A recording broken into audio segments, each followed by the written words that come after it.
नमस्कारम गुरुजी, मेरा नाम अर्चना है। मेरा प्रश्न ज्योतिष से संबंधित है। शादी के लिए लोग कुंडलियां मिलाते हैं और वे कहते हैं इस लड़की में बहुत सारे दोष हैं और उसकी शादी एक पेड़ से करानी पड़ेगी और एक कुंभ दोष होता है। अरे पेड़ एक अच्छा साथी। अर्धकाल सर्प दोष जैसी चीजें होती हैं। क्या कुंडलियां मिलाना जरूरी है और गोत्र का क्या महत्व होता है? मैं ये जानना चाहती हूँ। ओह, मैं कुंडली के बारे में तो नहीं जानता, पर एक पेड़ से शादी करना एक अच्छा विचार है। कितना स्थिर पति होगा।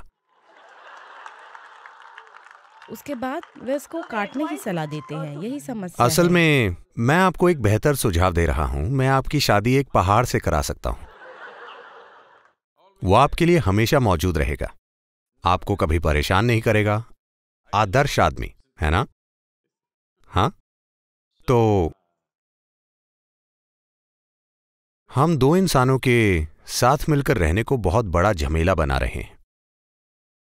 आखिरकार दो इंसान साथ जुड़ना चाहते हैं क्योंकि जरूरतें हैं, ठीक है? शारीरिक जरूरतें हैं, मानसिक जरूरतें हैं, भावनात्मक जरूरतें हैं, सामाजिक, आर्थिक और दूसरी तरह की जरूरतें हैं। इन सब को एक शालीन तरीके से पूरा करने के लिए हम कुछ व्यवस्था करते हैं ताकि हम इन चीजों को शालीनता से चला सकें, क्योंकि हमारी जरूरतें धरती के दूसरे जानवरों की जरूरतों से अलग नहीं हैं। जरूरतें वही हैं, बस इतना है कि चूंकि हमारे पास एक खास स्तर की बुद्धिमत्ता और संवेदनशीलता है, तो हम उसे शालीनता से चलाना चाहते हैं। शादी बस यही है, ठीक है? हेलो, लोग कहते हैं शादियां स्वर्ग में बनाई जाती हैं। मेरे ख्याल से इसीलिए शादियां असफल होती हैं,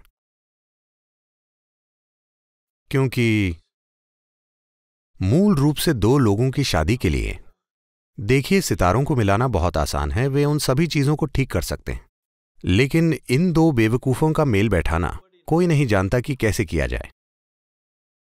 जब तक इस इरादे से संबंध में नहीं आते कि किसी तरह मुझे इस इंसान को अपनी ओर से Somehow, I must give the best to the person who is sitting next to me right now. सर्वश्रेष्ठ देना चाहिए जो अभी मेरे पास बैठा है। अगर आप उस इरादे से शादी या किसी रिश्ते में नहीं घुसते तो जाहिर है कि टकराव होंगे। अगर आप ये खोज रहे हैं कि किसी से कैसे खुशी निचोड़ी जाए, वैसे शुरू में ये पूरा अच्छा होगा, ये रोमांटिक लगेगा, पर कुछ समय बाद ये एक आपदा होगी। इसलिए नहीं कि सितारे टकरा रहे हैं, बस इसलिए क्योंकि आप किसी से खुशी निचोड़ने की कोशिश कर रहे हैं और वो आपसे खुशी निचोड़ने की कोशिश कर रहे हैं। कुछ समय बाद ये हर हाल में एक संघर्ष बन जाएगा। अगर आप ये देख रहे हैं कि कैसे खुद को दूसरे इंसान के प्रति पूरी तरह समर्पित करना है, और अगर वो इंसान भी यही कर रहा है, तब ये एक शानदार रिश्ता बन जाता है। अगर सिर्फ आप ऐसा कर रहे हैं और दूसरा इंसान इस तरह का नहीं है, फिर भी आपका जीवन तो अच्छा होगा, पर उसका जीवन झमेले वाला होगा। हाँ, क्योंकि देखिए, मैं आपको एक चुटकुला सुनाता हूं, ठीक है? ये एक गंभीर सवाल है, लेकिन एक बार ऐसा हुआ, शंकरन पिल्ले यूनिवर्सिटी में थे।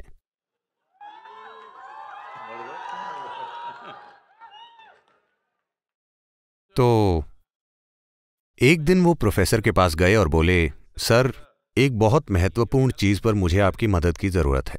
प्रोफेसर ने कहा, बेशक, मैं यहां पर इसीलिए हूं, कृपया मुझे बताइए आप क्या चाहते हैं। तो तब उसने कॉलेज की एक सुंदर लड़की का जिक्र किया, शायद आप,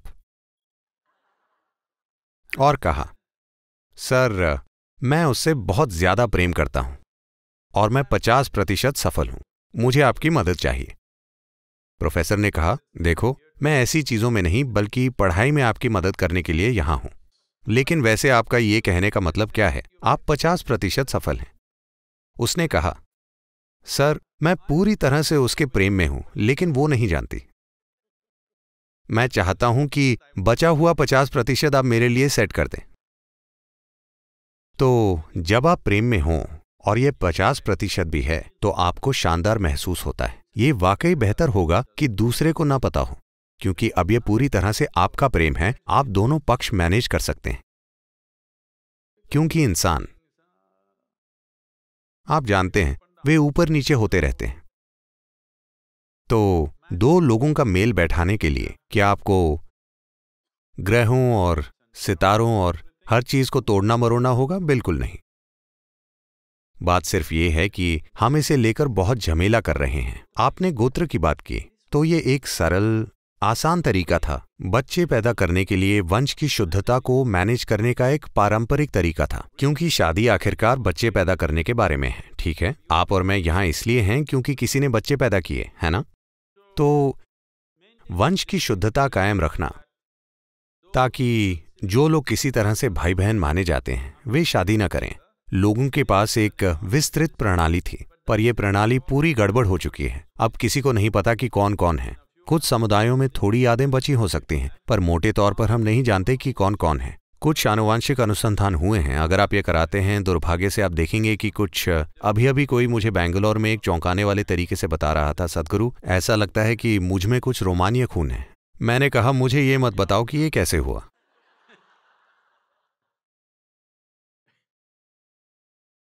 तो हजारों साल बाद हमें नहीं पता कि क्या हुआ था। अब इससे कोई फर्क नहीं पड़ता, पर एक करीबी समाज में जहां लोग बहुत करीब रहते हैं, इसे कायम रखना बहुत महत्वपूर्ण है। क्योंकि जब दूसरा हर कोई ये सोचता है कि जिससे आप शादी कर रही हैं वो आपका भाई है, तो वहां रहना बहुत मुश्किल हो जाएगा। आप कहीं दूर हैं, आप नहीं जानते कि किसी और जगह से 25 पीढ़ियों के बाद आपने शायद अपने भाई से शादी कर ली हो, पर आपको पता भी नहीं है और यह रिश्ता बहुत दूर का है। लेकिन एक करीबी समाज में यह मायने रखता है। अगर ये एक बहुत करीबी समाज है तो इसका सम्मान करना बेहतर होगा। पर अगर आप बाहर चले गए हैं, आप बड़े शहरों में हैं, तो ये चीजें वाकई मायने नहीं रखती। लेकिन गांव में ये आज भी मायने रखता है, क्योंकि हर कोई हर किसी को जानता है और इससे समाज में परेशानी खड़ी हो जाती है। तो आप जिससे चाहे शादी कीजिए, क्योंकि अगर आप किसी ऐसे इंसान से शादी करती हैं जिसे आप नहीं चाहती, तो आप अपने जीवन को दुखी बनाएंगी और दुर्भाग्य से उसका जीवन भी दुखी बनाएंगी। मैं उस आदमी को बचाने की कोशिश कर रहा हूं।